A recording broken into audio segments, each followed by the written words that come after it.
name's Socrates. Live in Prattville. I'm a self-taught artist. Been painting for about 3 years now. Do a lot of abstract work along with some representational work, like colors and textures and things like that. Just get my work on whatever inspires me, whatever comes by the day. I don't really know anything about art. How did you get into it? I just started drawing. I was writing first, writing poetry, and then started drawing. Kind of got bored with that. Wanted more colors and stuff, so I bought some paint and started painting and never looked back. Been pretty successful at it? I would say so. This is the most successful thing I've done in my life so far. But yeah, I'm full-time art. I've been full-time since I started, about 2 or 3 years, so been doing pretty good. Walk me through one of your pieces, one of your favorite pieces with the title and the meaning. Let's see. Bring it over here. Come down to my boy Tupac. Smile for Me Now. That's the name of this piece. But Tupac is a huge inspiration, obviously, just in who he was, not just the music, but who he was, what he stood for, what he believed in. And Socrates comes from Tupac and Socrates. It's yin and yang, it's duality, positive and negative. So he had to influence your name too. Right. So Smile for Me Now is one of my first Tupac portraits that I did, and still one of my favorites, but just brings out the personality that he had. All right, hey, I'm Nathaniel Allen, artist and art instructor and chair of the art department at Alabama State University. But I'm out here today with a bunch of my artwork that I have been doing for a long time. But, I'm 50 years old, so about 44 years I've been making art that I can recall. And there's prints, some original paintings, and my comic book that I produced a couple years ago with a bunch of friends, all from Montgomery. So anyway, it's a good opportunity. 21 Dreams is kicking it these days. So glad to be here. What's your comic book about? The comic book, Eclectic Worlds. It is a throwback to comics I used to like to read when I was growing up, where it was just a bunch of kind of weird stories. I used to read House of Mystery and House of Secrets and Tales from the Crypt and all that stuff. So it is just a few really short, self-contained, kind of really strange stories. One of them is written by my daughter Hannah when she was 8 years old, and I illustrated that one. Winfred Hawkins, local artist, did a couple stories in the middle. Our buddy Matt Johnson did some illustrations and wrote some short stories that are also in the back.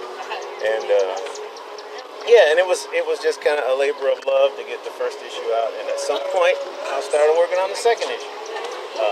How much is it? Just $5. And it's available at all the comic shops in town. How many? I got some here. How many of your students are as successful as you are? Well, I like to think sooner or later, after they get about 45 years into it, they'll all be. Yeah. It's a long road, but we've got a lot of good ones who are graduating. And I come across in my class some really good ones like yourself who come out and do some awesome work. So it's always a pleasure. Thanks, man.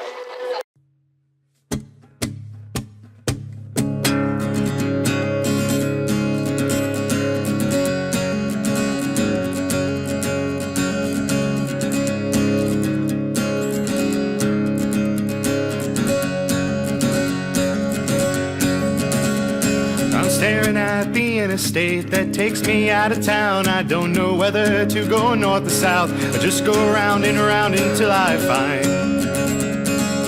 what it is I'm looking for. And I don't know what I'm living for, and I don't know what I'd die for. I probably don't know anything anymore. I doubt I ever did, ever really did. Time keeps passing by, just like the old road signs. At least they serve a purpose, while I'm left standing here on my road trip to any. What's up? I'm am CM Adams. I am a illustrator here in Alabama, born and raised. I've been drawing since I was very small, probably maybe 3 or 4. First picture was scribbling all over my sister's math homework. I thought it was my best piece, but anyway. I've always been really, really attracted to brightly colors, but also kind of the darker and surreal side of life, so I like to mix in vibrant, colorful, and strange and unusual, you know, and try to mix those two together and try to add that into my pictures, you know. Sometimes it's not very conventional, you know, sometimes people get a little mad, but, you know, to me, nothing makes art like a very good controversy, you know, and if I haven't gotten at least one person mad, I don't feel like I did it right. I don't know much about art, so what you say is like a unique style that's just yours, or is it something that's just, okay, what's like your inspiration behind it, just how you... Oh yes. Most of the time, sometimes I like to tell a story behind them, but I try to make it vague enough to where I'd prefer the audience to come up with their own conclusion of it. Do you actually know what you're gonna end up drawing before you start, or is it just? Oh yeah, most of the time it comes to me, like it'll just out of nowhere. If I'm watching a movie, listening to a song, sometimes just sitting there in class, you know. In particular, that it'll just inspires hit you. me. Yeah. You got a favorite piece you did here? Do it. Probably the one we're looking at right now, here. What one are we This looking is my at? current favorite piece. Okay. It's called Orange Juice. I'm actually doing a series of it. Wonderful. My series is actually going to be lemonade and limeade, so be on the lookout for those. I'm not exactly sure how the concept came to me. I think I was trying to mix creepy and not so creepy, I suppose. You know, like whenever you think 1950s, you don't really think creepy. You know, you think pop art and homey touch. You know, so why not twist a little creepiness to it? I feel looking at a lot of your pieces, you got a favorite scary movie? Scary movie fan? Oh yes. Surprisingly enough, my favorite scary movie of all time is The Cabinet of Dr. Caligari, because it mixes this dreamlike, creepy state, and then I love the twist at the end. I'll try not to spoil it too much, but basically the spoiler is it's all in your mind. Gotcha. And that's kind of like your artwork. Yes, sometimes it's just all in your mind. So the combination of beautiful and creepy. Yes, absolutely. Gotcha. You give us your other advice and tips to other artists. Oh, wow. I think my biggest advice for other artists would be, I think the biggest thing is never stop drawing. I actually just recently had my art teacher, who I looked up to since I was a little girl. She recently died, but the biggest thing she always told me was to never stop drawing. Even if you gotta flip burgers on the side, you gotta do what you gotta do to pay your bills, but never stop drawing. There's never enough artists in this world. Like, ever. Hello, my name's Elisa Tilly. I did a mixed media class series on Me Too, the current or relevant process right now that's going on for females. I'm originally from Ohio, and we are in Montgomery and about to take off to Texas. My name is Leanne Peacock. I did the photography on the Pinter Technique Dreamscape series and some of the sculptures here. Originally, I like to focus to a surrealist style in my work. I am from Alabama, originally. And I go to AUM and will be graduating in 2 weeks. I'm not sure where I'm going from here, but I enjoy the art of it. So, how did y'all get into it? How did you get into photography? I originally got into photography from writing. Yeah, it's a very complicated process. I started in writing, and then because I couldn't afford to do my illustrations, I got into drawing. And then a friend saw the drawings and recommended a camera, and once I took the shot, I started really working on my art in high school. Dance was expensive. Dance was my first passion, and we just couldn't afford it. So I picked up painting, and it became a therapy for me. And I have an art history degree, and I want to focus on art therapy when I get out. When y'all know y'all had like, you know what, paycheck talent, no longer a hobby. I think somebody will pay me.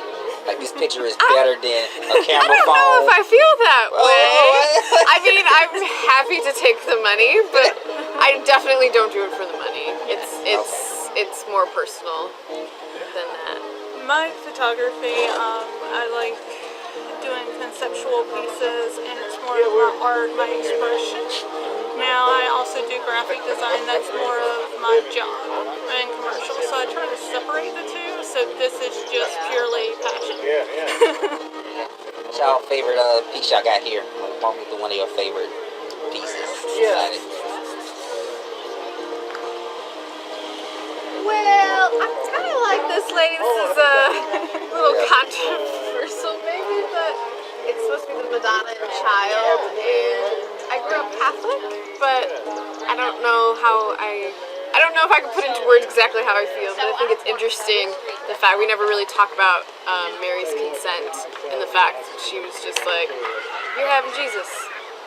Okay. I guess she was happy about it, but so I like that one. I think at least it gets the head thinking a little bit, whether you like it or not. Personally, photography-wise, I like the objectification series. I started it a while back. It was the first series I did. Hold up for me, then. Oh, sure. Pretty much, it describes the human ability to objectify people into objects just so they can relate or work with someone without actually developing feelings or a relationship. It's a very horrible thing, but the work kind of makes the person an object. And for drawing, I would say I'd like this. These are dreamscapes. I've been collecting my dreams since I was little in journals, and I just recently started to bring them to life on paper with a pen stroke technique that requires thousands of, it's like pointillist mixed up with stripes and stuff. Y'all got any more final thoughts, final advice to the artists? Final advice? Like, I'm understanding this friendship a little better, but final advice. Just do it. Just do it. Pick it up. I don't know. Whatever. And I would say just challenge like what you're working with. If you like painting, try something else. Just keep trying to push yourself outside that box. My final advice is, if you want to do it, do it. If you have questions for somebody, everybody you meet knows something you don't. Ask them. Don't get jealous.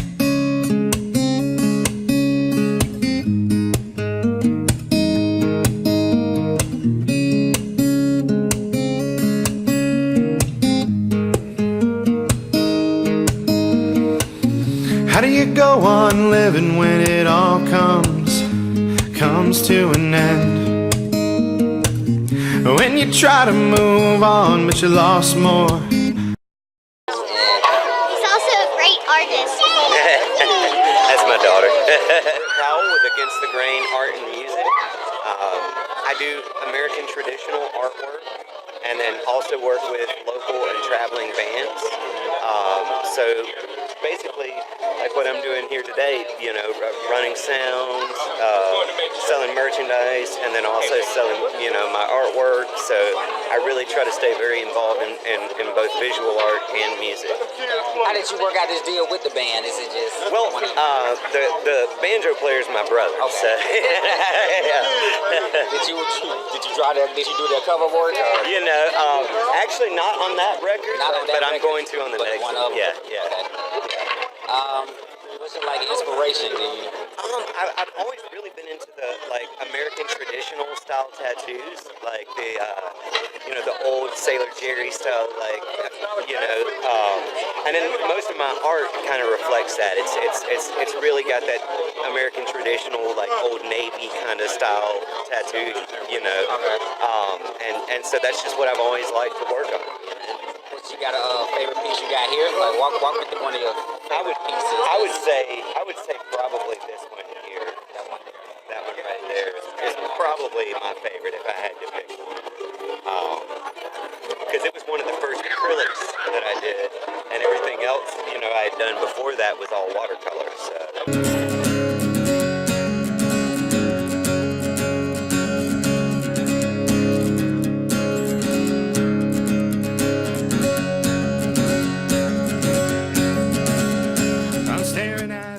I am Shawanda Dunning-Ross of Star Pieces. I have been painting since 2014, been drawing all my life. I started painting 2014. I just paint what I feel, how I feel, when I feel. Okay. How did you get into it? It was just something to do. You got like a certain inspiration or style to time your pieces? It's really more of a perception based. It's my reality, your perception. That's what I say. It's perception based. My reality, your perception. Okay. How'd you come up with the name for the? The name Star Pieces is actually Shawanda Tatiana Akasha Ross. That's me and my two daughters. Okay. You got a favorite piece you did here you can walk me through? Yeah, let's see. My favorite.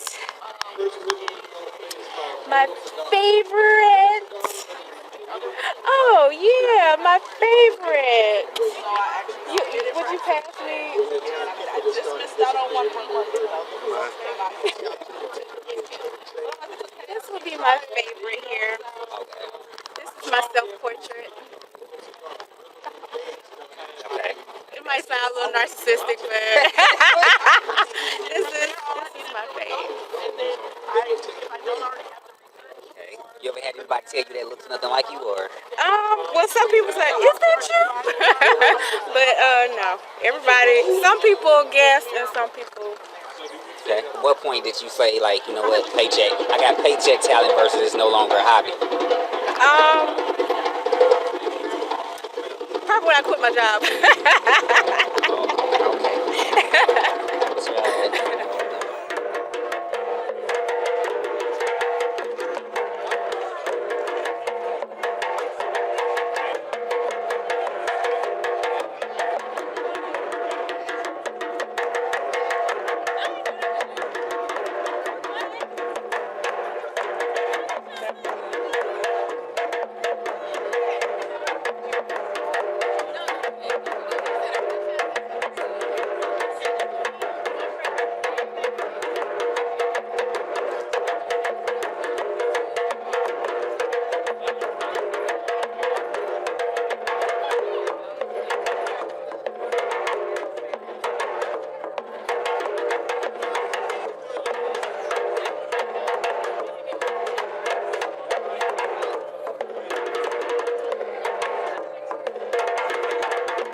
A round of applause.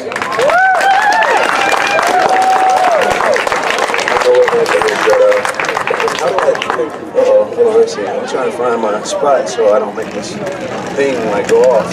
But yeah. So my name's Kalonji Gilchrist. I'm executive director over 21 Dreams Arts and Culture. this. You don't have to though. But it's all good. I appreciate everybody coming out, kicking it with us this evening. This is our first annual. I hear somebody. Oh, Jesus. Voices. Yeah, so I appreciate you guys coming out and hanging with us this evening. We'll be here a little after 7, and then we'll wrap up. But no, that ends our music, but it doesn't end the vibe. So.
My advice or tips to other artists is do you. Do not let anyone tell you that your work is not good enough, that your work is not up to par. Whatever you do it with passion.